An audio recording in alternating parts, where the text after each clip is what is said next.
Feeling overwhelmed by the pace of everyday life? What if there was an easy way to deal with that stress and increase your fitness at the same time? There is, and it's something people have been doing for 5,000 years. Lurene Cachola joins us with more on the benefits of yoga. Lurene? Well, Joe, yoga helps the mind and body in ways that improve flexibility, strength, and balance. And it may help you reduce stress, so it does it all. And here to help us is fitness trainer Wendy Holmes. You're going to show us some of the right moves for yoga. I am. Okay, so tell us about, I know we hear about some of the hot trends in yoga right now. Which one is really hot? Hot yoga, that's right. Everyone wants to try hot yoga. I do recommend it, or give it a try. It is super hot. It can be anywhere from 90 up to the 100 degree. There's a lot of sweating going on, but it's not going to be like the kind of sweat where you're doing hard work sweat. Well, I don't say yoga is not hard work, but you know what I'm trying to say. Right. And it's not for everyone, so really make sure if you're a candidate for hot yoga. And I would like to make a couple of recommendations. Two, most important is hydration. Make sure you drink plenty of water and maybe even something like a coconut water that has potassium or sodium in it. And then a yoga towel. I have brought one today to show you. I have it on your mat. A yoga towel, it will be too hard to do without the towel alone. It will get pretty slippery. So I do recommend the yoga towel that can run anywhere from $15 to $100. I have the $15 one. It works great. And hot yoga is not just about like being outside right now where the sun is beating on us. It's different hot. Exactly. You're actually in a room and the temperature, the heat is going to be up, and it allows for a little bit more flexibility, obviously a little more challenging because it is quite warm, but I think you'd be surprised. There are those who really like it and those who do not.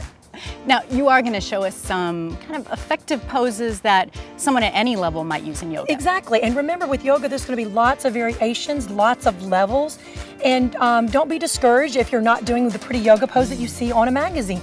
You might get there and you might not, but you'll get lots of benefits along the way.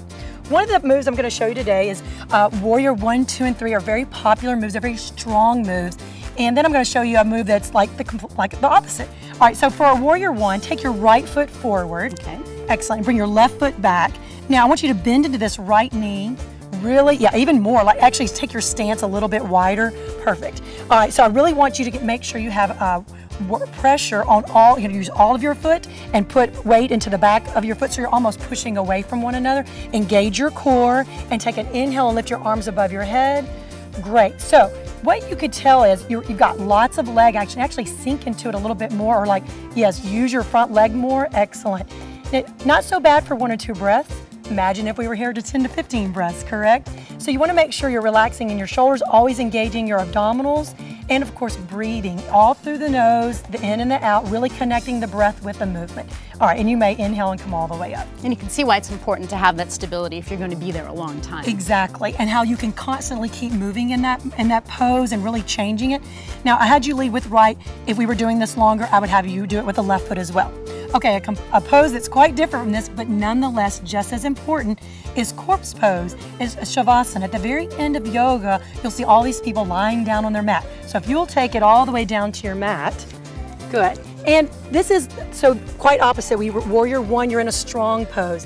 In this pose, as you can see, I've got your legs relaxed, kind of almost to the width of the mat. You can even turn your palms up and relax in your shoulder blade. And if you want, you can come all the way up from here, and I'll tell you more. So what's important about being in corpse is that it allows your body time to rejuvenate and reconnect with all the breathing and the movement that you've just done on the mat. So you can really see with yoga, it is one of those activities where even this restful pose is valuable. Extremely valuable, and probably one of the things that took me a long time to appreciate as a PE person. I'm saying let's go, move the body. But in this type of pose, you are really connecting your body and your breath. And a lot of times, sometimes people will fall asleep. And we say then if that's the case, then your body does need rest. But really we want you awake and having restful activity in this pose to re-engage what you've just done.